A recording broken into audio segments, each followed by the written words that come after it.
Jorge, muchas gracias nuevamente por tus horarios, por tu disposición y por enseñarnos concretamente.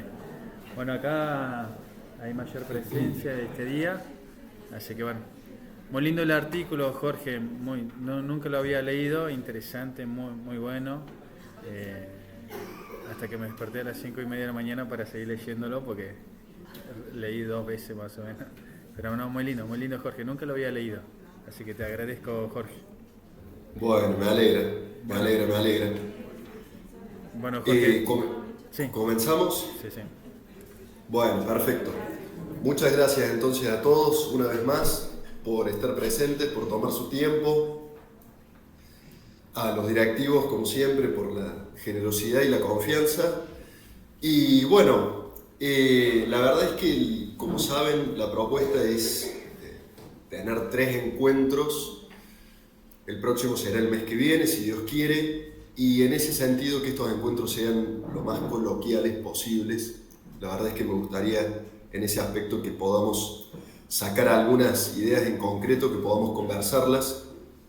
Voy a comenzar yo con lo que tengo preparado para hoy, pero sí me gustaría que al final podamos conversar si han surgido algunas ideas en torno a este asunto de los seminarios socráticos, que era una propuesta concreta de trabajo que habíamos dejado en el encuentro anterior, pero hoy asimismo les dejaré otras propuestas y bueno, la idea es que aprovechemos el tiempo de este semestre y de estos encuentros para comenzar estas conversaciones y en todo caso que algunas de las ideas que puedan surgir aquí individualmente por parte de ustedes o con respecto a cada una de sus disciplinas, o bien en diálogo, en conjunto. De repente siempre doy el ejemplo que me parece más a mano: historia y geografía tienen tanto para hacer juntas que bueno, posiblemente también puedan surgir proyectos entre disciplinas hermanadas y docentes que quieran trabajar en conjunto. Así que bueno, dicho eso, y a sabiendas de que había algunas lecturas para la clase anterior que habíamos propuesto y asimismo para esta clase, para este encuentro, estaba la lectura de Simone Weil. Espero que la hayan podido leer, que hayan podido aprovecharse. La verdad es que el tiempo no nos da para que pudiéramos hacer acá un convivio de lo que cada uno leyó, pero sí me parece interesante destacar algo de esa lectura, y es el hecho de que nuestras disciplinas no son fines en sí mismos. Y eso es algo que es importante tener en cuenta porque de alguna manera la hiperespecialización propia, típica de la modernidad, del cientificismo, del positivismo, en la cual por cierto todos hemos sido formados o deformados, si quieren, en un punto, a todos se nos ha dicho la historia es la ciencia madre. Y el que estudió química, la química es la ciencia madre, y entonces nos acostumbraron, quizás sin culpa, pero nos acostumbraron igualmente, bajo esa óptica y esa perspectiva cientificista positivista, a mirar el mundo a través del pequeño prisma de mi disciplina, y la verdad es que eso va de lleno contra el corazón de las humanidades rectamente entendidas, del humanismo rectamente entendido. Y esto da lugar a la presentación de hoy, donde vamos a hablar de las potencias. Les recuerdo, como ustedes saben, que de mi parte aquí hay un autoplagio, porque esto es un curso que dicté en la Universidad Católica de San Pablo, en Arequipa, en Perú, y me estoy aprovechando de este mismo material que me parece bien valioso compartir con ustedes asimismo. Algunas cosas le he modificado, pero básicamente esa es la dinámica de esas clases que presenté con aquellos profesores. Y aquí me estoy yendo, justamente entre una de las modificaciones, me estoy yendo a la clase 3 con la idea de que nuestro encuentro toque otro asunto. La clase 3 tiene que ver con las potencias de la persona. Y aquí vamos a tener un poquito de paciencia y vamos a tratar de indagar en algunas nociones antropológicas y asimismo metafísicas que me parece muy importante, muy relevante, tengamos todos presentes a la hora de concretar nuestro minuto a minuto en el aula. ¿Verdad? Todo esto hace que nuestra vida áulica tenga más sentido.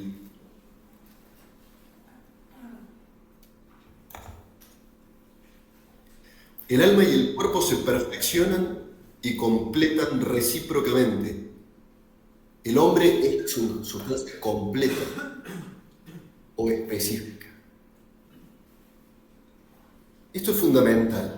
Parece abstracto y sin embargo es fundamental. ¿Por qué? Por uno de los temas que menciona Simone Weil en su texto. Fíjense que cuando yo no entiendo que el hombre es compositum, que el hombre es una sustancia completa, sin embargo compuesto de dos sustancias, como son el alma y el cuerpo, caigo, por ejemplo, en la cuestión meramente organicista o fisiológica o mecánica de los hábitos.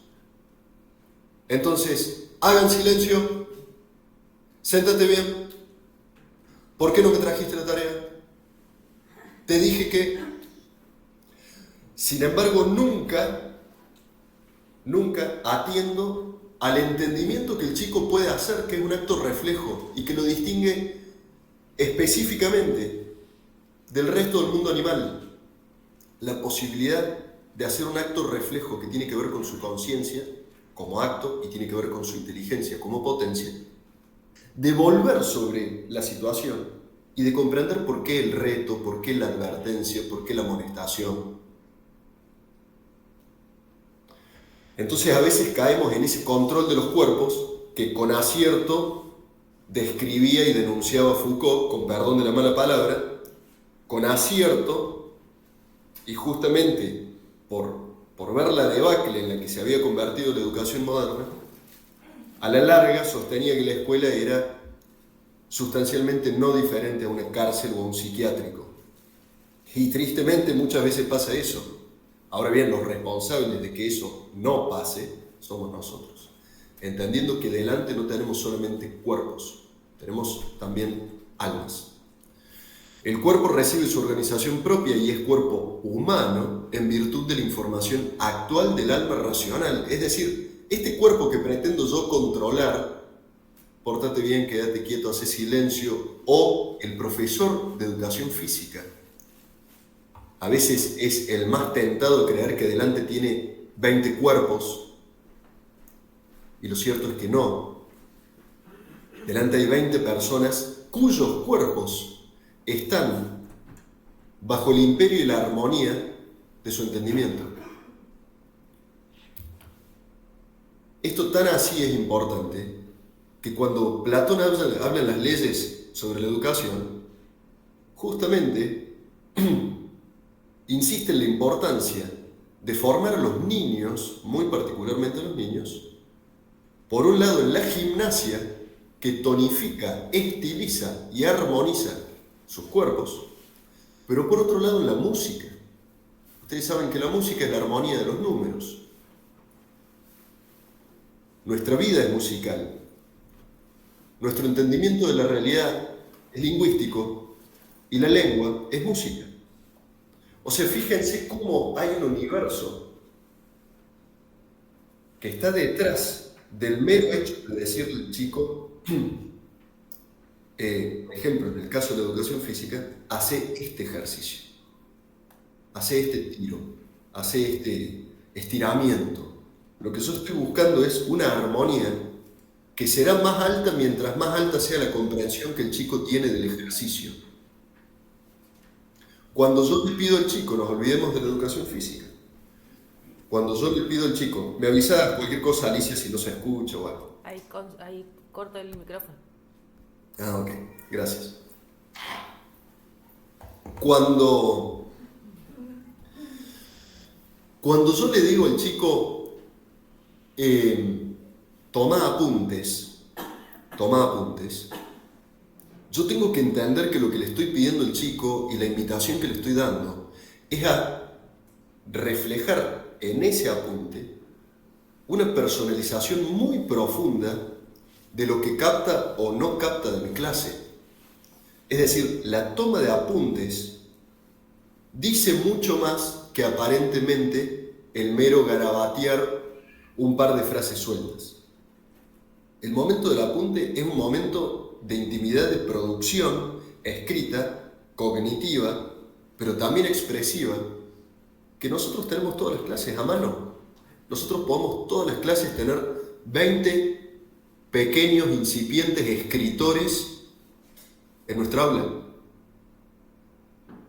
Y a veces nos vemos tentados a creer que esto es meramente acostumbrar al chico a tomar apuntes, porque cuando vaya a la universidad no se van a detener con cada uno, va a estar en un aula frente a 100 alumnos, y si no se acostumbró a tomar apuntes, y la verdad es que ese no es el punto, lo meramente rutinario, sino que en verdad tenemos que constituir en ellos hábitos morales, hace silencio, espera tu turno, hábitos intelectuales, toma apuntes, pregunta, opina con fundamento, etc.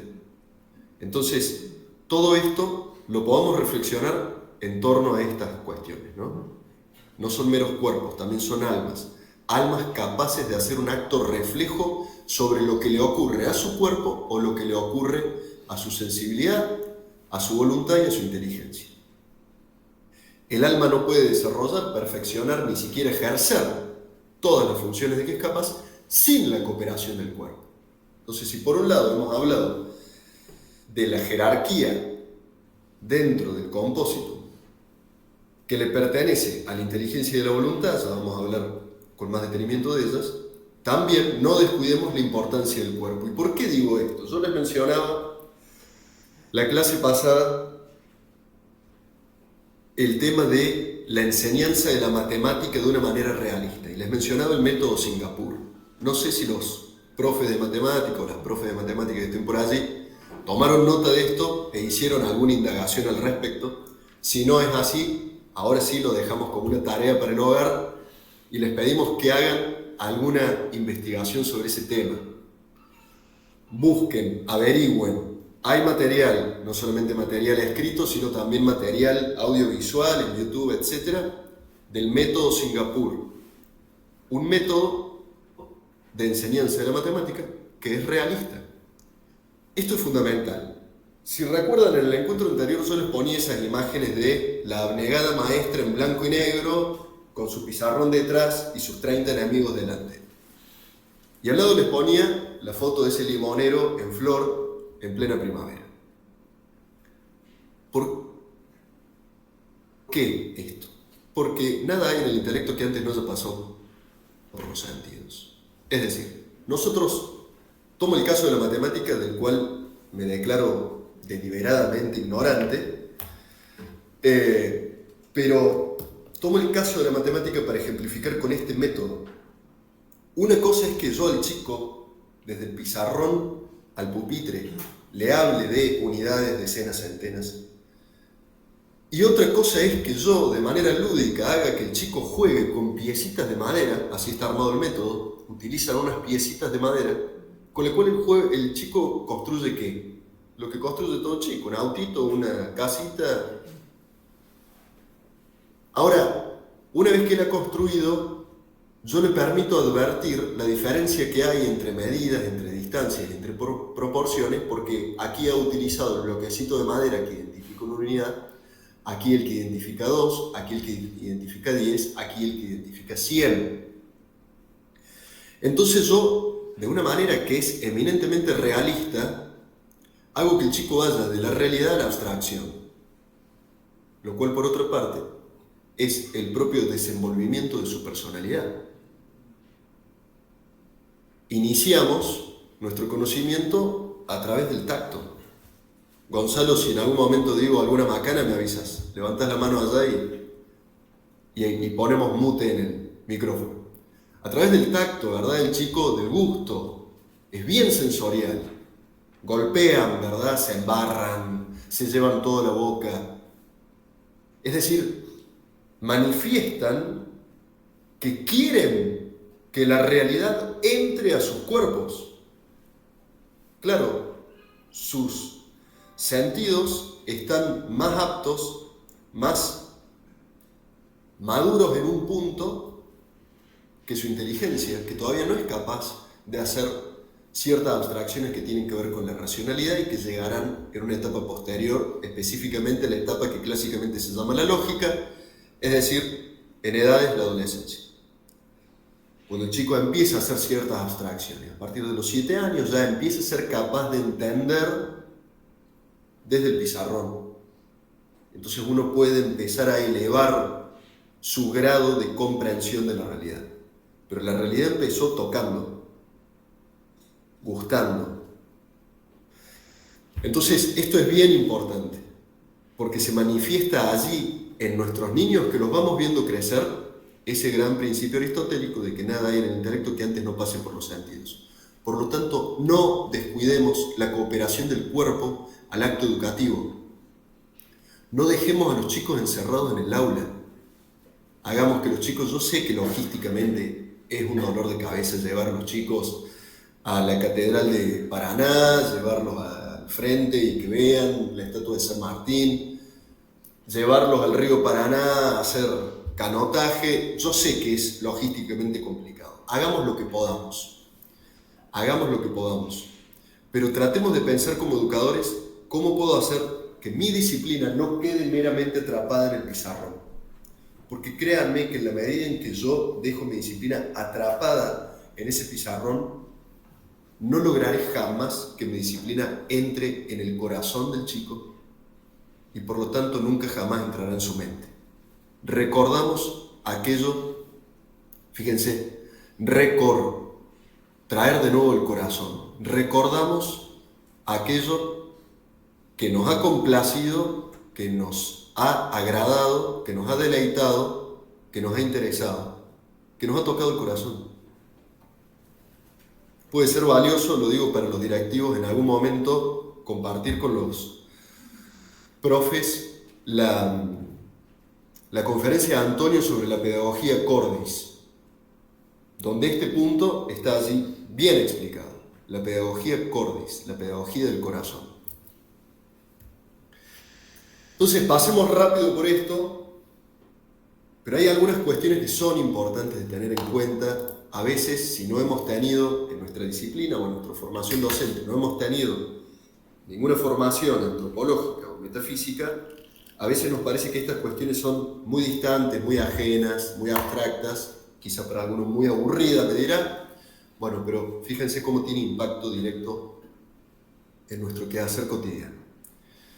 El conocimiento implica un movimiento, hay algo que es recibido por alguien. Ahora bien, el movimiento implica un cambio de estado. Un cambio de estado. Algo que no estaba, ahora sí está. Algo que sí estaba, ha dejado de estar.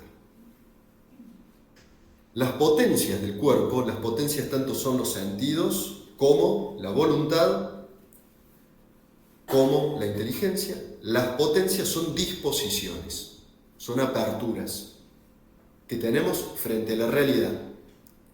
El acto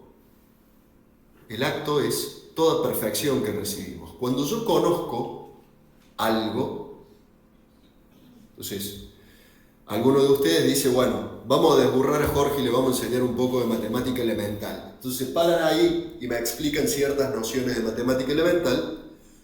Yo estaba en potencia de conocerlas, tengo la aptitud para conocerlas porque tengo inteligencia para hacerlo. Sin embargo, no tenía ese conocimiento. Cuando me lo explican y lo comprendo, paso de la potencia al acto. He recibido una perfección en el sentido de que he recibido cierta determinación. Mi inteligencia, que estaba ahí en Babia, entre la Pampa y la Vía, ahora ha quedado anclada en un conocimiento. Mi inteligencia dice, he aquí la matemática. La perfección, en ese sentido, es como una iluminación. Se ilumina una región que estaba bajo sombras, a oscuras, en la ignorancia, en el desconocimiento. Ahora bien, la realidad que está allí, en torno a nuestro, es un enorme acto que Dios nos ha puesto delante. Un enorme acto que podemos conocer con nuestra inteligencia, que podemos anhelar con nuestra voluntad y que podemos admirar con nuestros sentidos, a través de nuestra sensibilidad. La realidad es un acto que está allí delante y que puede perfeccionarnos en la medida en que lo conocemos, lo deseamos o lo admiramos. No es más que la verdad, la bondad y la belleza de las criaturas manifestativas de la verdad, la bondad y la belleza del Creador. Ahora bien, una cosa no es perfecta sino en cuanto está en acto. La perfección del árbol consiste en dar frutos. ¿Cuál será la perfección del hombre? ¿Cuál será la perfección de este muchachito acá, este mocoso que se porta mal, que llega tarde a clase, que me hace renegar, que habla con el compañerito al lado? ¿Cuál es su perfección específica? Conocer y comunicar. Mi disciplina y mi talento magisterial tienen que apuntar a esa cosecha específica. Yo tengo que lograr que este chico conozca y comunique, porque la comunicación es perfectiva del conocimiento. Eres capaz de comunicar aquello que conoces. Ese axioma, enteramente metafísico, está atrapado en cada examen. Cuando el chico te dice: perdón, profe, tengo una laguna. ¿Más qué laguna? Tener un océano Atlántico en la cabeza. Es que ignoras, eres incapaz de comunicar porque no conoces. Entonces, fíjense la importancia de entender nuestro rol como educadores y nuestras disciplinas como instrumentos de la perfección del chico. Una perfección que es trascendente a nuestra disciplina. Y eso está bien explícito en Simone Weil. El ejercicio de gramática, el ejercicio de traducción del francés, del griego, el ejercicio de matemática, es para mí un ejercicio de atención. ¿Por qué? Porque a la larga, ¿para qué existe el hombre? Para conocer, amar y servir a Dios, en esta vida y en la eternidad. Punto. No hay nada más que hacer con ese chico. Ese conocer y comunicar tiene que ser conocer hoy a través de las criaturas al Creador y un día alabarlo con sus ángeles y sus santos, que será la comunicación en la que estaremos embarcados durante toda una eternidad. Mi disciplina, ¿cómo puede servir a esos fines superiores? La química que enseño, la matemática que enseño, la biología, la historia, la literatura, la filosofía. ¿Cómo puede servir ese fin superior? El ser obra en la medida en que está en acto. En efecto, obrar es producir algo, es decir, realizar un acto, pero nadie da lo que no tiene. ¿Por qué el chico no responde correctamente en el examen? ¿Por qué le va mal en los exámenes? ¿Por qué cuando lo hago pasar al frente y le tomo un examen oral y le hago 2 preguntas no tiene idea? Porque el ser obra en la medida en que está en acto. Y nadie da lo que no tiene. En la medida en que no recibió la perfección del conocimiento, no será capaz de darla.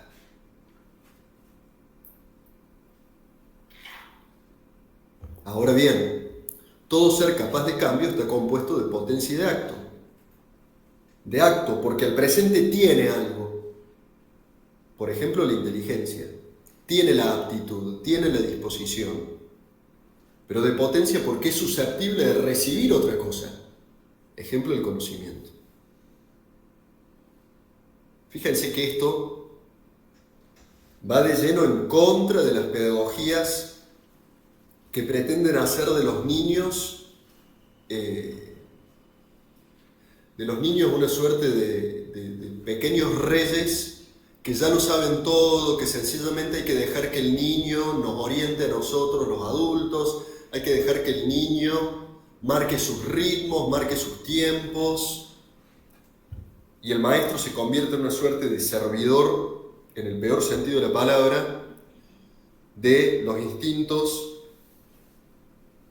naturales de la infancia, etc. Bueno, todo eso es enteramente antirrealista, por lo mismo que va en contra de axiomas elementales de la metafísica. Por el contrario, el chico está allí como una gran potencia, como una gran aptitud. Y mi rol y mi talento estará en descubrir cómo hacer para que esa potencia sea actualizada, sea determinada, perfeccionada. Reciba lo máximo que pueda llegar a recibir a veces se dice de una manera un poco modernosa, pero a la larga cierta, se dice que sea la mejor versión de sí mismo. Bueno, a la larga es cierto, sí. Este chico qué talento tiene. Y van a ver que todo esto que hasta acá quizás todavía lo ven un poco lejano, va a redundar en el ejemplo concreto de prácticas didácticas concretas que voy a mencionar al cierre del encuentro. Así que hasta aquí, tomen su nota, vayan dejando que esto decante porque van a ver que cierra al final. Bueno, la potencia finalmente no puede pasar al acto, sino por la acción de un ser en acto. Lo menos no produce lo más. Lo menos no produce lo más. Fíjense, un axioma metafísico pone en jaque toda la teoría de la evolución. Pero eso no te pide página. Lo menos no produce lo más. Todo efecto tiene una causa proporcionada. Entonces fíjense el valor trascendental del magisterio. Nosotros somos capaces de llevar al acto toda esa potencialidad del chiquillo. Nosotros somos capaces de darle movimiento a eso, de empujarlo, de llevarlo de la potencia al acto, del estado de indeterminación, de la oscuridad, al estado de perfección, la iluminación. Bueno, ahora, esa realidad, ese enorme acto que Dios nos ha puesto delante para que conozcamos, para que deseemos, para que anhelemos y para que admiremos, ese enorme acto que es la realidad se planta frente a nuestras potencias a través del conocimiento sensible, que es particular, es concreto, sensitivo, material y que es compartido con los animales. ¿Qué es la sensibilidad? La potencia ordenada al ser en cuanto bello y admirable. La hermosura de las cosas pulsa nuestra sensibilidad. Cuando contemplamos lo bello, inmediatamente, una reacción inmediata, sentimos placer. Tanto como de manera inmediata reaccionamos frente al dolor, al displacer. En esta esfera estamos en el plano animal. Y puesto que el hombre es un compositum, no podemos descuidarlo. No podemos descuidarlo. No podemos darnos el lujo de saber que nuestra clase, que nuestra aula, que nuestra aproximación a nuestros alumnos es aburrida, fría, distante, poco empática. ¿Por qué no? ¿Porque nos tenemos que convertir en payasos de nuestros alumnos? No. Pero sí, porque la única forma de producir en ellos un movimiento de atracción hacia nuestra disciplina o hacia nuestro saber que intentamos transmitirles, la única forma de lograrlo es, y mientras más pequeños, con más motivo, con más razón, es a través de su sensibilidad. Les doy en esto un ejemplo concretísimo, Justamente en esta intervención mía en la Universidad del Perú, una clase a la larga de gramática, de lengua, digamos, con ocasión de enseñarle a los chicos el sustantivo, con la importancia que tiene el sustantivo desde el punto de vista gramatical, porque todo cuanto existe es sustancia, y el sustantivo es la palabra que la nombra, ¿sí? Entonces, con la importancia que tiene eso, enseñando el sustantivo, se lee un cuento. Ese cuento resulta ser la descripción de una mirada maravillosa, de una mujer hermosa y demás. Se llama Los ojos de Lina. Los ojos de Lina. ¿Qué hace la profesora en torno a todo lo que venimos trabajando con este equipo de profesores? Hace que sus alumnos dibujen los ojos de Lina. Que dibujen los ojos de Lina. Pero ¿qué carancho tiene que ver en la enseñanza de la lengua, la enseñanza de la gramática, la enseñanza de la morfología con dibujar? Bueno, tiene que ver esto. que los alumnos hacen ese ejercicio, dibujan su apreciación del cuento, entonces después la profesora les hace una suerte de encuesta, preguntándoles qué les había parecido la actividad. ¿Y qué surgió de parte de estos alumnos? Todos chiquillos, primer año de la universidad, pero allá tienen un año menos que nosotros, entonces entran a los 16 años, 17. ¿Qué ocurrió? Que los alumnos no solamente ponderaron, como era de esperarse, la actividad novedosa y bla, bla, bla, era de esperarse que dijeran eso, pero lo interesante es que muchos de ellos ponderaron el hecho de que a través del dibujo pudieron retener mejor el cuento y a través de la retención del cuento pudieron asociar y retener el tema de estudio que era el sustantivo. O sea, el tema conceptual, formal, que pudo haber sido enseñado de una manera totalmente frívola, de pizarrón a pupitre, sustantivo es, ejercicios de análisis, pim pam pum, morfología, listo, nos vemos en la clase que viene. Al pasar a través de la sensibilidad del chico, logró que el chico conecte su emoción, su atención, su placer con esta actividad de dibujo, con el contenido. ¿Y en qué redundó todo eso? En que este tema, en el examen, se mostró comprendido, captado, reflexionado. Es decir, los chicos demostraron que habían rendido bien en aquella cuestión, en aquella temática que había entrado a ellos a través de su sensibilidad.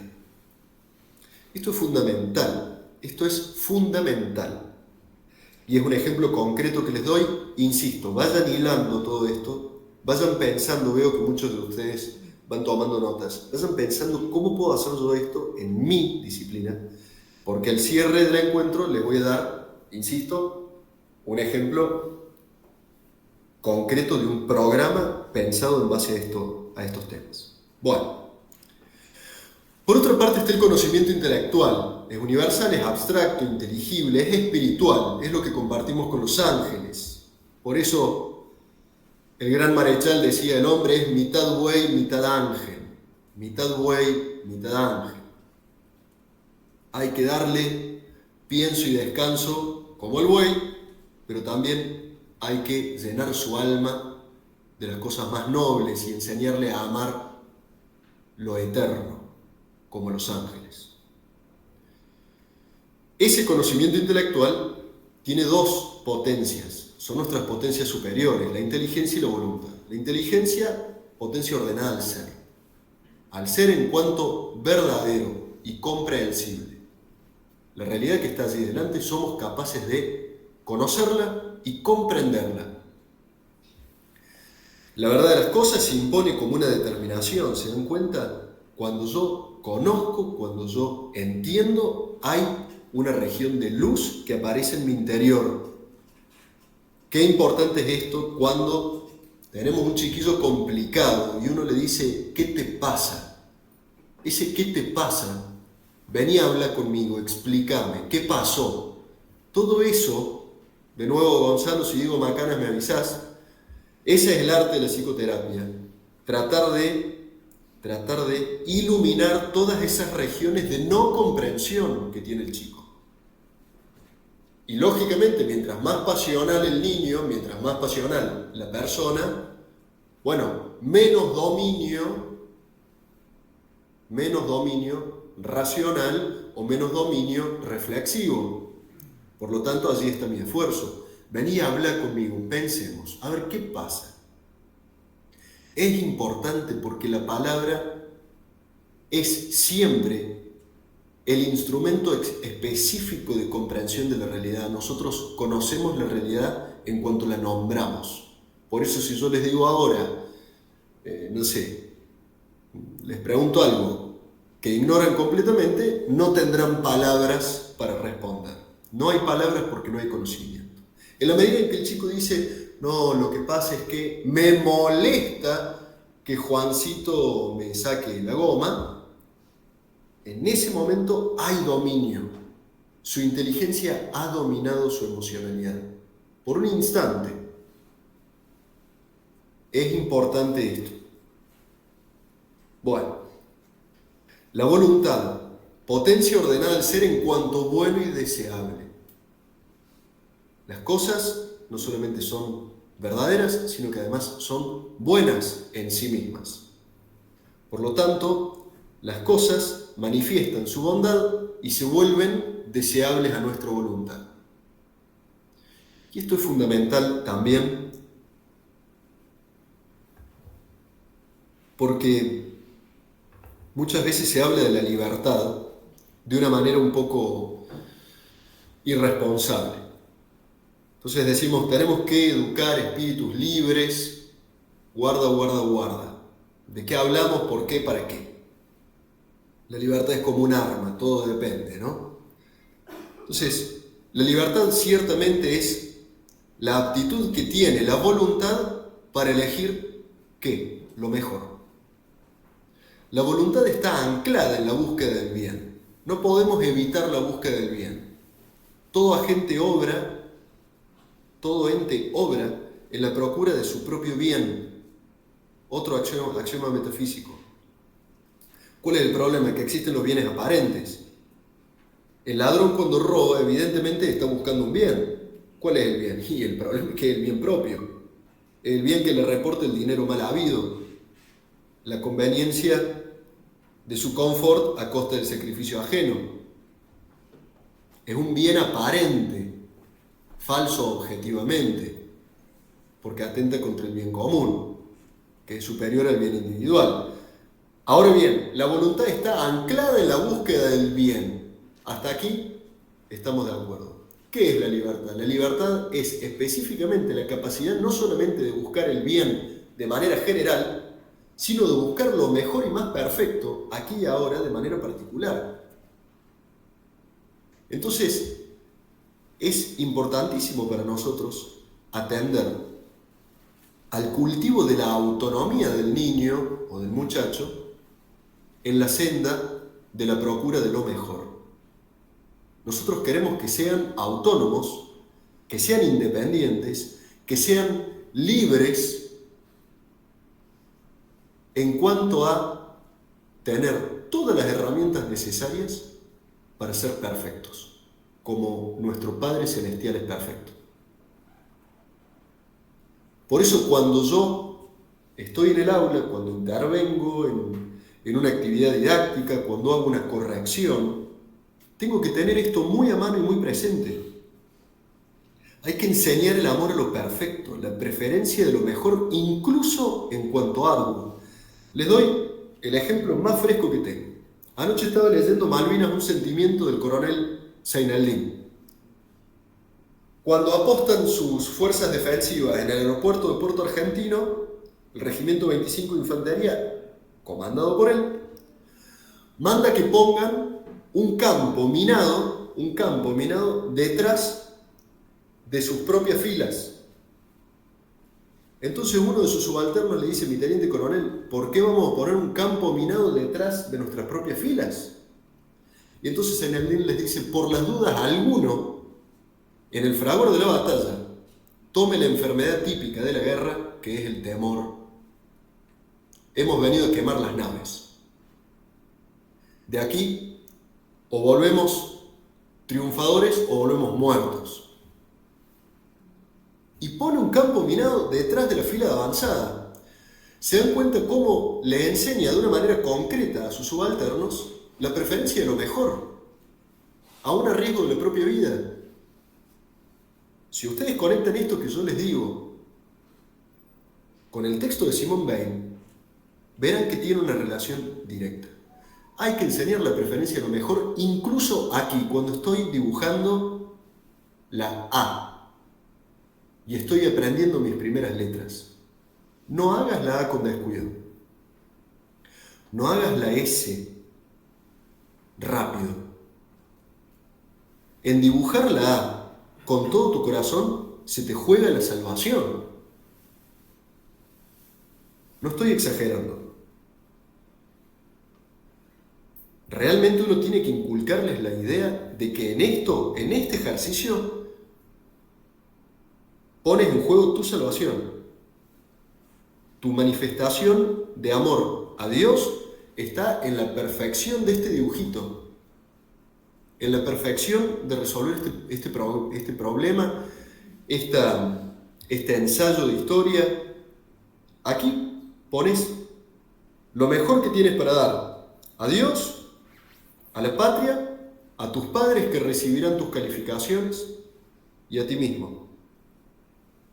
En la medida en que nosotros no inculcamos levantar la mirada, levantar la perspectiva, a aspirar a lo mejor, incluso siendo lo más arduo, en la medida en que nosotros no lo hagamos, no nacerá eso del niño. No nacerá del niño. Todos nosotros aquí hemos sido niños.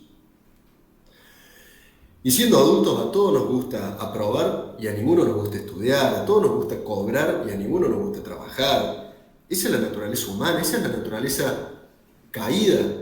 Y contra eso se nos va una vida de arduo esfuerzo tratando de dar vuelta a las malas inclinaciones naturales. Bueno, tenemos nosotros la posibilidad de empezar a encaminar esas malas inclinaciones naturales, culpa del pecado original, en nuestros niñitos. No descuidemos la atención a esos detalles. Chicos, vamos a aprender hoy las vocales.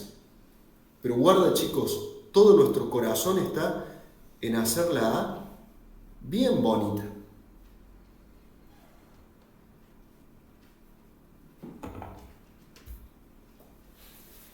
El descenso y el ascenso, descendemos hacia los sentidos, ¿no? La sensibilidad que venimos hablando. Cuando muy pequeños, dice Chesterton, todavía no necesitamos cuentos de hadas, muy pequeñitos, ¿no? Ahí a los 3 años. Sino simplemente cuentos. La vida es de por sí bastante interesante. A un niño de 7 años puedes mencionarle que Perico el conejito se encuentre con un dragón al abrir la puerta. Pero a un niño de 3 años ya le emociona bastante que Perico abra la puerta. Atender a esta realidad del niño que tenemos delante. No se olviden, en el encuentro anterior yo les decía, todo lo que se recibe a la manera del recipiente. Otro gran axioma metafísico. El niño recibe a su manera, no a la nuestra. El niño recibe a su manera. El niño está allí expectante de cuál es la nueva emoción que va a sentir o que puede llegar a sentir. Está ahí explorando emociones constantemente. Y nosotros somos los hacedores de puentes entre sus emociones y los bienes más altos. Nosotros somos los capaces de entender todo el trayecto, todo el camino, pero es necesario comprender cuál es el punto de partida del niño. Entonces la sensación tiene los sentidos, ¿no? La captación sensorial tiene por un lado el conocimiento del objeto, que es la captación, y por otro lado la afectación que eso genera. Placer, displacer, y por lo tanto atracción o rechazo. Y allí una aplicación práctica que ya la habíamos mencionado en el encuentro anterior. No se entiende lo que no se atiende y no se atiende lo que no atrae. Punto. Después uno se cansa de escuchar a los docentes diciendo es que los chicos vienen apáticos. No, para. Está bien que los chicos vienen apáticos. Está bien que los chicos, pobrecitos, vienen, voy a usar la palabra en términos técnicos, drogados, adictos a la velocidad, al vértigo emocional de las pantallas, son adictos a eso y los padres irresponsablemente, ya habíamos aclarado en el encuentro anterior que no puede haber padres en esta sala, así que por favor los retiran. Los padres irresponsablemente permiten eso, el chico está constantemente consumiendo azúcar y después nos preguntamos por qué nada tiene sabor para él. Está consumiendo ¿qué azúcar? La locura de la pantalla. La velocidad, el ruido, los colores. Es una cosa enteramente antinatural. Enteramente antinatural. Es un vértigo impuesto a la sensibilidad del niño. Cuando la realidad no es así, o uno va viendo explosiones, colores, griterías, correrías, saltos estrafalarios. O sea, parece un sitio de endemoniados, lo que en verdad es un dibujito que permitimos que nuestros niños vean. Saltos, gritos, colores por todas partes, es una violencia a la sensibilidad del niño. Entonces, lógicamente, el niño cuando llega a nuestra clase, nosotros le pedimos que con mucha atención, en silencio, dibuje en una actividad de caligrafía o de plástica, o escuche una música y pueda apreciarla, saborearla en silencio, quieto en su lugar. Yo sé que hay una distancia enorme y que es un desafío. Bueno, pero nosotros no podemos descuidar lo que a nosotros compete, culpa del desorden que viene de fuera. Hagamos lo que podamos. Entonces, el chico es apático, hay que encontrar la manera de atender a ese niño que sí recibe a la manera en que puede. Los sentidos entonces externos son para nosotros reporteros, ¿no? Le dan agua a la voluntad y al intelecto, le traen. Entonces, una aplicación práctica para ello, la vista, la limpieza del aula, el orden, enseñarles la armonía de las cosas de una manera habitual, dispositiva, que se acostumbren a que aquí hay orden, hay parsimonia, no hay gritos, hay tiempos que son naturales. Los modales, hay que estar detrás de los modales de los chicos. Si el chico, si yo hago una pregunta y uno responde, acá no se responde si no levantás la mano, porque la respuesta que diste vos arruinó el tiempo de reflexión de todos tus compañeros, has violentado el tiempo de ellos. Es fundamental los modales, si vienen salvajes desde la casa, bueno, han llegado a una casa de civilización como lo es la escuela. El comer, el vestir. ¿Por qué has venido con el guardapolvo con un botón menos? No, para mañana te encargas de traer todos los botones. Estemos atentos a esos detalles. Yo sé que es difícil, yo sé que es un montón y están allí los niños, pero si Dios pide, Dios da. Si Dios nos ha dado el talento de la vocación, entonces nos da también el talento para ejercerla. Intentemos pasar rápidamente algunas cuestiones en torno a los sentidos internos, porque hasta aquí hemos hablado legítimamente de los sentidos, pero externos. Y a veces descuidamos los sentidos internos.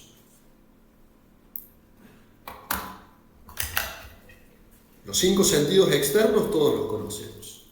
Sin embargo, tenemos 4 sentidos internos. Hablemos brevemente de ellos. La memoria. Conservar y reproducir estados de conciencia. Uno recuerda los chispazos de luz que ha habido. Uno no recuerda lo que ignora, lo que ha ignorado, lo que no ha atendido, lo que nunca atendió. Uno ve cuando hay luz, uno no ve cuando hay oscuridad. ¿Qué recuerda la memoria? Esos fogonazos de luz que ha habido.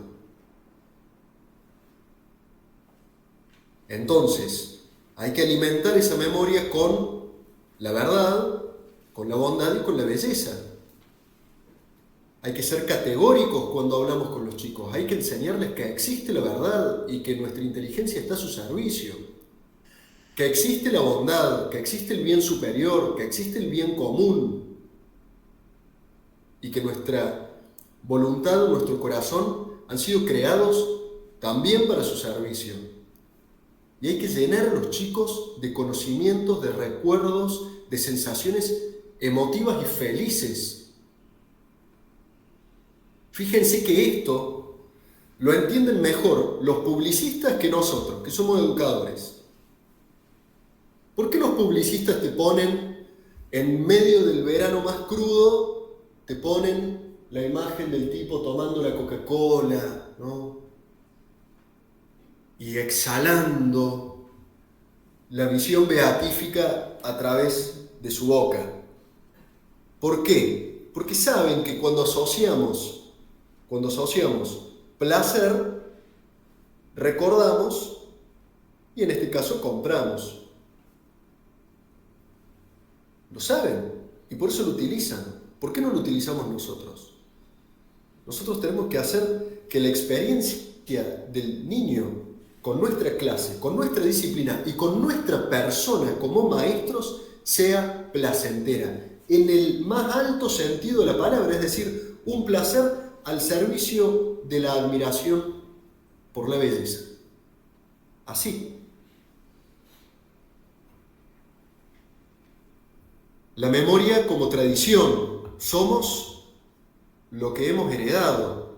¿Cuáles son nuestros tres amores? Dios, patria y hogar. Eso tiene que imbuir todas nuestras enseñanzas. Nosotros tenemos que detectar cómo este tema, este concepto, este asunto aparentemente frívolo y puramente disciplinar o conceptual, tiene relación con Dios, tiene relación con la patria, tiene relación con la familia. Está bien, a veces no podemos tensar tanto la cuerda que parezca que a todo lo queremos meter en ese discurso. Hablemos en estos términos. Pero sí es necesario que el chico entienda que siempre todo lo está preparando para amar lo eterno. Y lo eterno tiene tres nombres: Dios, patria y hogar. Esa es la eternidad que tenemos más a mano. El Creador y sus criaturas, y esas criaturas a través de nuestra patria y de nuestros padres.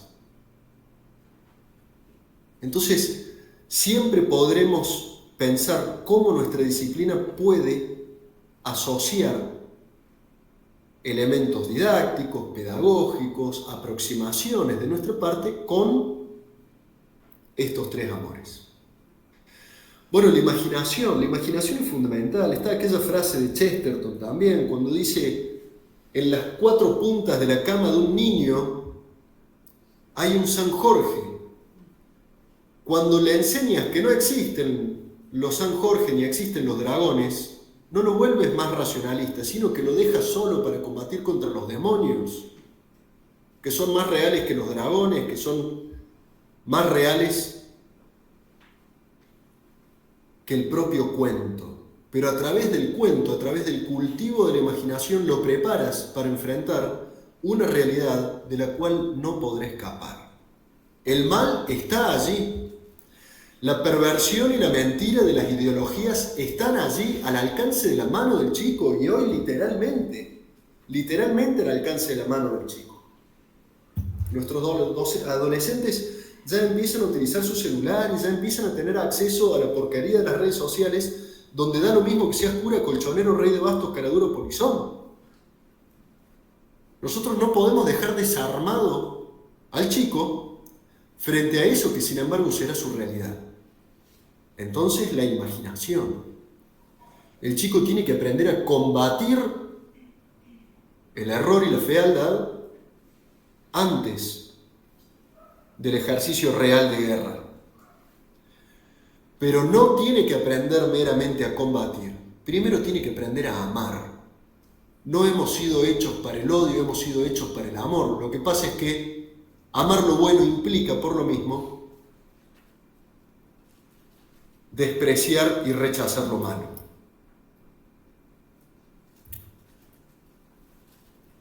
La cogitativa, otro de los sentidos internos, la razón particular, suelen llamarle. Aquí y ahora, útil o inútil, conveniente o disconveniente, valioso o nocivo.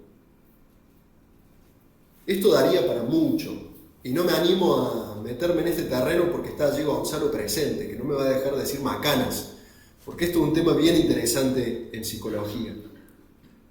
Pero la cogitativa, para que la entendamos aquí y ahora, nosotros trabajamos con la cogitativa del niño en la medida en que hacemos que comprenda, valore aquí y ahora en lo particular lo conveniente y lo disconveniente. Le enseñamos la virtud de la prudencia aquí y ahora. El tema es que la cogitativa no es el horizonte último de comprensión de las cosas. no es el horizonte último, porque es particular. En verdad lo que nosotros tenemos que lograr es que el chico, en este aquí y ahora, en el que todos los días le enseñamos a conocer la verdad y amar el bien, todos los días, sea capaz de lograr una ley universal que rija su inteligencia y su corazón, de tal manera que sea capaz de descubrir la verdad y de practicar el bien en todas las circunstancias de su vida. Eso será desarrollar su autonomía, que un día no necesite de quien le recuerde aquí y ahora que esto está bien y que esto está mal, que esto conviene y que esto no, que esto es valioso pero que esto es nocivo. Bueno, y finalmente el sensorio común, que a la larga lo que permite es armonizar lo múltiple. El sentido común, por eso he puesto sensorio, porque no es sentido común como lo solemos entender, sino que es un sentido interno que permite armonizar la captación de todos los demás sentidos. Lo que hace que yo sea capaz de ver un mate, de oler un mate, de saborear un mate, de tocar un mate y eventualmente de oler un mate. Y sin embargo, no creer o no concebir que hay 5 mates, lo que permite que yo unifique la percepción en una única realidad objetiva es el sentido común, el sensorio común. Armoniza la multiplicidad de percepciones. Bueno, esto porque me parece valioso no descuidar los sentidos internos, pero en verdad no tenemos mucho tiempo para detenernos en ellos. La educación de la voluntad. Si avanzamos desde la esfera de la sensibilidad hacia las potencias superiores. La educación de la voluntad. Maldita la ciencia que no sirve para amar, decía Bossuet. Maldita la ciencia que no sirve para amar. Esto tiene que ver directamente con el texto que hemos analizado de Simone Weil. Nuestras disciplinas no son fines en sí mismos. No crean que ustedes van a salvar el mundo o van a salvar el alma del niño porque el día de mañana sepa mucha química o sepa mucha historia o sea un gran filósofo. Esa mucha química, esa mucha historia, esa mucha filosofía está al servicio de un bien trascendente. Y ha sido un puente más en este gran campo de desarrollo y crecimiento espiritual que es la vida del niño. Entonces, algunas aplicaciones prácticas. La educación física como disposición de una voluntad fuerte, la tenacidad, la firmeza, el espíritu de superación. Se palpa en el desgaste, en la tensión, en el cansancio, en el sufrimiento, en el frío, estos días que están tan fríos, en el frío, donde el bien arduo se me patentiza, puedo tocarlo, puedo medirlo, puedo verlo, al bien arduo. Soy capaz de superarlo, he crecido en mi voluntad. Pero también el trabajo en equipo, como una escuela de humildad y de justicia. Si puedes mucho, sé humilde y entiende que ese talento tuyo está al servicio del resto. Si puedes poco, da tu mejor esfuerzo.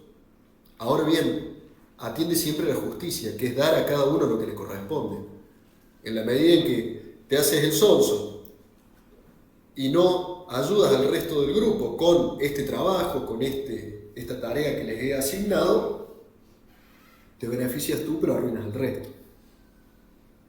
O sea, nosotros podemos constantemente hacer esta reflexión con los chicos y hay que hacerla. La reflexión que ustedes no hagan con ellos no nacerá de ellos, porque nadie da lo que no tiene. Enseñar la obediencia, que tiene que ver específicamente con la voluntad, la obediencia es la libertad. No se acepta lo que no se comprende. Enseñar el sentido de las cosas. ¿Por qué te ordeno esto? ¿Por qué te mando esto? ¿Por qué es valioso para vos obedecer aquí y ahora a esto? Tengan esa atención y ese cuidado. Siempre hacer un acto reflexivo en torno a nuestras intervenciones. Bueno, la educación de la inteligencia. Cuando una mujer me parece bella, no tengo nada que decir. La veo, simplemente sonreír. Los intelectuales desmontan la cara para explicarla por partes, pero ya no ven la sonrisa. Conocer no es desmontar ni explicar. Conocer es acceder a la visión. Fíjense, solamente un poeta podía expresar esto de manera tan hermosa. Antoine de Saint-Exupéry, conocido por El Principito, pero que tiene ciertamente muchas otras obras, todas ellas valiosas y recomendables.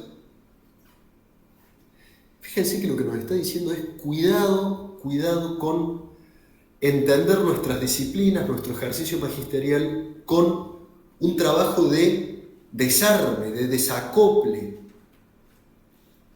de puro montaje y desmontaje frívolo, superficial, conceptual, abstracto, que no le dice nada a las potencias más altas, porque primero es mudo frente a nuestra sensibilidad. Aprendamos a descubrir la belleza que hay detrás de cada uno de nuestros tópicos, cada una de nuestras disciplinas, y esa belleza mostrarla a la inteligencia y a la voluntad de nuestros alumnos para que se vuelva veraz y para que se vuelva deseable. Entonces, algunas sugerencias prácticas. De lo concreto a lo abstracto. Mencionaba al principio este método Singapur de enseñanza de la matemática. Don Carlos Di Sandro, un gran humanista argentino, decía: a los niños durante toda la escuela primaria habría que enseñarles solamente música y cosas, nada más. Música y cosas. Yo no recuerdo si para el encuentro anterior les compartí el ensayo Las herramientas perdidas del aprendizaje, de Dorothy Sayers. La verdad es que no lo recuerdo. Pero es muy interesante porque, no sé, Pablo, haceme no si no se los compartí. La verdad es que no lo recuerdo. Porque me parece interesante enviárselos. ¿Sí se los compartí? Ah, ok. Fíjense, si no han leído con atención y si no lo hicieron, háganlo. Ahí, Dorothy Sayers, cuando habla de las etapas de conocimiento del niño, del muchacho, habla de la etapa gramática y llega a decir lo siguiente: ¿cuál es la gramática de la historia? ¿Cuál es la gramática de la matemática? ¿Cuál es la gramática de las ciencias naturales? ¿Por qué dice eso? Parece raro. ¿Cuál es la gramática de la matemática? ¿Qué tiene que ver gramática con matemática? ¿Por qué dice eso? Porque la gramática la está refiriendo en el sentido de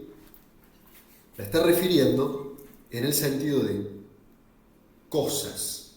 El niño aprende cosas, gramática, letras. ¿Cuál es la gramática de la historia? Aprender fechas, nombres, lugares. ¿Cómo enseño la gramática de la historia? A través de las fiestas, de las conmemoraciones. Educo el carácter festivo, cultural, de cosas que el niño no alcanza hoy a entender. El niño no entiende por qué tenemos un mástil dedicado a la bandera y a Malvinas.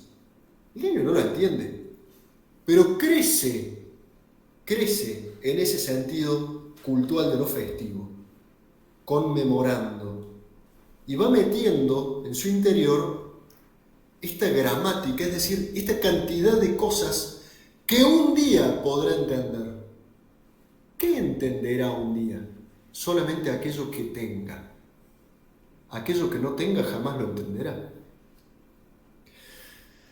Bajamos ahora toda la escalera, salimos a la calle y hacemos una entrevista a todos los adultos que pasan por allí y les decimos: Malvinas. Pregunta abierta. Malvinas. Y locura de un borracho, ¿para qué los chicos de la guerra? Inmediatamente le decimos patria. Y inmediatamente le decimos Dios. Y a la larga son incapaces de decir porque no tienen, porque nunca recibieron.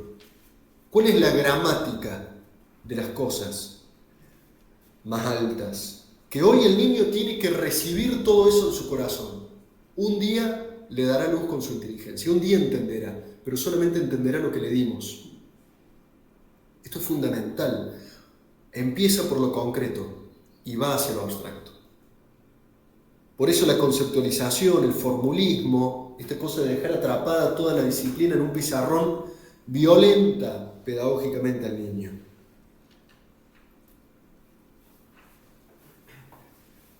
Se ama lo que se conoce, no se ama lo que no se conoce.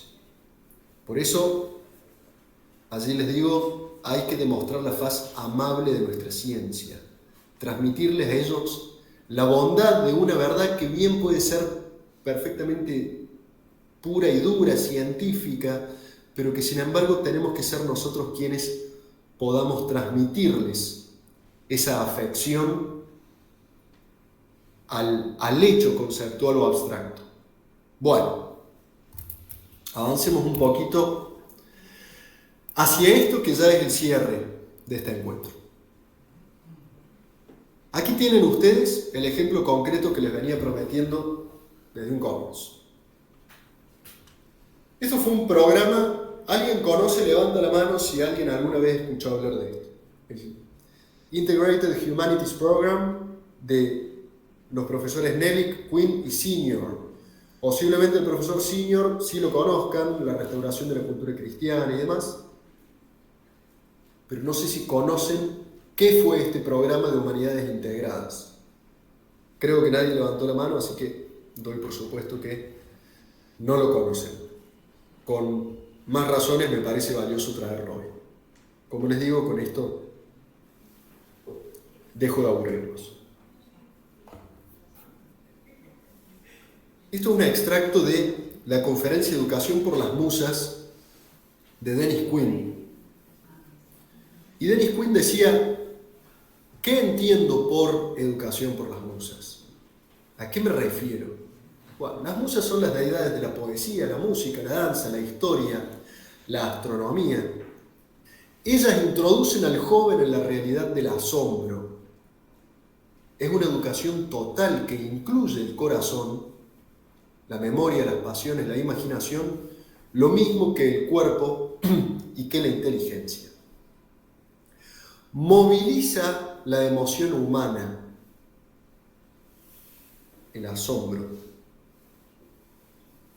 Y entonces dice esto que es fundamental. Así que les pido por favor que presten atención y que traten de verlo en sus disciplinas.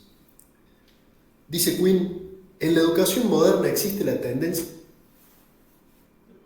a saltearse el estrellita, ¿dónde estás? Quiero verte titilar, para adentrarse en la astrofísica. Esto lleva a la búsqueda desapasionada del conocimiento y a ese enorme distanciamiento de la realidad observable que muchos estudiantes encuentran repulsivo en sus profesores. Existe algo de felicidad en un brillo, y todas las fórmulas de la ciencia no deberían y no necesitarían extinguir, ni pueden exceder esta primera experiencia. Pues para aquellos a quienes los cielos causan felicidad, ellos conservarán el brillo en sus ojos, que es una forma elevadísima de iluminación. Esto es, mis amigos, fundamental. Lo que este tipo está diciendo es un antes y un después en la cosmovisión pedagógica que tenemos que intentar. Ese conocimiento desapasionado es típico del cientificismo, del positivismo, de la frivolidad clásica de estos últimos 200 años de historia de la educación. Esa idea desapasionada. Piénsenlo aquellos que han tenido que padecer sus trabajos de tesis de licenciatura o de maestría, o aquellos que han tenido la infeliz idea de entrar al CONICET o espacios así. Fíjense cuál es la conclusión inmediata a la que uno arriba cuando piensa en los espacios de investigación científica o el dominio metodológico y sistemático de la investigación científica en cualquier disciplina. ¿Qué es lo inmediato que uno piensa? que ciertamente Platón, el Dante Alighieri, Shakespeare y bueno, nuestro José Hernández, ninguno de ellos hubiesen sido admitidos a publicar una revista científica con un doble ciego, porque ninguno de ellos hubiese dado ninguna clase de pelota a las normas APA, normas Vancouver, normas Chicago, al aparato metodológico, crítico y no sé qué, bla, bla, bla, una frivolidad enteramente coriácea, impenetrable a la necesaria pasión que tiene que haber detrás de la verdad, porque el nombre de la verdad también es belleza. ¿Se dan cuenta? Nietzsche decía, ¿cuál es la máxima aspiración de un doctorando? Estamos hablando de 1870, Alemania. ¿Cuál es la máxima aspiración de un doctorando? Volverse un aburrido profesor al servicio del Estado. Nietzsche. Es decir, un desapasionamiento absoluto por el conocimiento. Entonces aquí lo que nos está diciendo Quinn es, guarda, no podemos violentar al chico queriéndolo llevar a la astrofísica si primero no lo hemos hecho salir a campo abierto y ver la hermosura del escabel de los pies de Dios. Hay un creador que está parado por encima de esa pedrería de orfebrería maravillosa que es el cielo.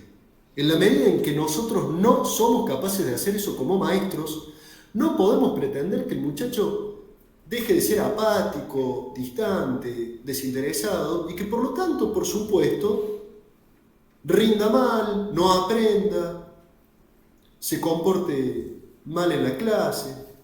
Pero es inevitable, es lógica la deducción. Es que el chico no le dice nada a tu disciplina, no le dice nada a tu clase, no le dice nada a tu magisterio. ¿Hasta dónde el problema son los otros? Esto es el núcleo de este interrogante de Quinn y que yo traigo hoy para que, por supuesto, no de manera pública, pero cada uno en nuestro interior digamos, caramba, ¿hasta dónde yo no soy responsable? ¿Hasta dónde no tengo que mirar y reflexionar mi práctica magisterial?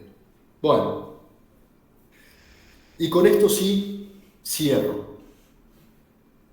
Aquí están los ejemplos concretos de lo que hicieron estos tres locos en este programa de Humanidades Integradas en una universidad pública yanqui. Ellos atendieron a que su programa de enseñanza de las humanidades cultivara la sensibilidad, educara la voluntad y, asimismo, la inteligencia. ¿Cómo? Eso que ustedes ven en la primera imagen, arriba de la sensibilidad, está hecho a pulso, por un alumno del programa. Es decir, era el panfleto, digamos, de difusión del programa, pero manuscrito caligráficamente por uno de los alumnos. Porque uno de los ejercicios era caligrafía. Les hacían escribir bellamente. Los ejercicios caligráficos típicos del monasticismo. La caligrafía. Les hacían dibujar. Uno de los requisitos semestrales del programa era que todos los alumnos tenían que aprender de memoria por lo menos 10 poemas y tenían que declamarlos de memoria frente a todos sus compañeros. Es decir, los tipos les enseñaban la métrica del poema y un montón de conceptualizaciones. No, primero le enseñaban a amar el sentido de la poesía, a vivenciar el conocimiento poético, el lenguaje poético, que es el lenguaje que utilizó Dios para crear las cosas. Y eventualmente, si ese chiquillo se veía fascinado por el universo de la poesía, un día se convertiría en un lingüista y aprendería toda la riqueza ciertamente científica, metodológica, conceptual, crítica de la ciencia lingüística. Pero empezaban por la admiración. Por eso el lema del programa era Nascantur in admirazione, que nazcan al asombro. Tenían clases de danza, de valses clásicos. Entonces todos los alumnos ese día bailaban. Tenían campamentos nocturnos. ¿Por qué? Por aquello que decía Queen. Los llevaban a los chicos, hacían un gran fogón, tocaban canciones folclóricas de ellos y en algún momento hacían todo silencio y contemplaban la maravilla del cielo. Entonces, ¿qué ocurría? No se les enseñaba astronomía, se disponía el corazón de aquellos cuya vocación es la astronomía para algún día estudiar. Estos niños, estos chiquillos, tenían 18, 19 años, ¿y qué pasaba? Senior, que era lingüista, se preocupaba porque él decía, yo me encontré con chicos de 19, 20 años a los cuales les quería hacer leer los grandes libros, les quería hacer leer Platón, les quería hacer leer Aristóteles, les quería hacer leer el Dante, Shakespeare, el mismo Cervantes. Fíjense que en la imagen del medio está Don Quijote, les hacían leer a Don Quijote. Yo me encontré con que quería hacerles leer los grandes libros y estos chicos jamás habían escuchado un cuento de hadas en la falda de su madre o de su abuela. Entonces me vi obligado, esto lo dice Senior, me vi obligado a hacer un compendio de literatura infantil como propedéutica, como introducción a los grandes libros. Tuve que hacer que los chicos empezaran por los cuentos de hadas. La voluntad. Les enseñaban la inclinación a lo mejor, hemos hablado de la libertad, pero desde el placer por lo bueno. La atención, la perseverancia, la motivación, ¿saben cómo se la enseñaban? Estaba prohibido en las clases magistrales, donde había 200 alumnos, estaba prohibido tomar apuntes. Les prohibían tomar apuntes. Esto va directamente en contra de lo que yo les decía al principio. Bueno, pero ¿por qué les prohibían tomar apuntes? Porque justamente de esa forma obligaban a que el chico atendiera o atendiera. No podían tomar apuntes. La inteligencia, el cultivo de la mente a través de los grandes temas. Muchas de las clases eran un gran tema, no sé, la amistad en San Agustín, un gran tema discutido por estos tres grandes profesores como clase magisterial. O sea, los tres se ponían sencillamente a hablar, es decir, a filosofar sobre ese asunto, frente a sus 200 alumnos. Es decir, cultivaban la inteligencia del chico a través de los grandes temas, a través de los grandes pensadores, de los grandes libros. Y lo interesante de esto es que este programa no era obligatorio en la carrera universitaria. Aquí tenían alumnos de ingeniería, lingüística, lo que fuere.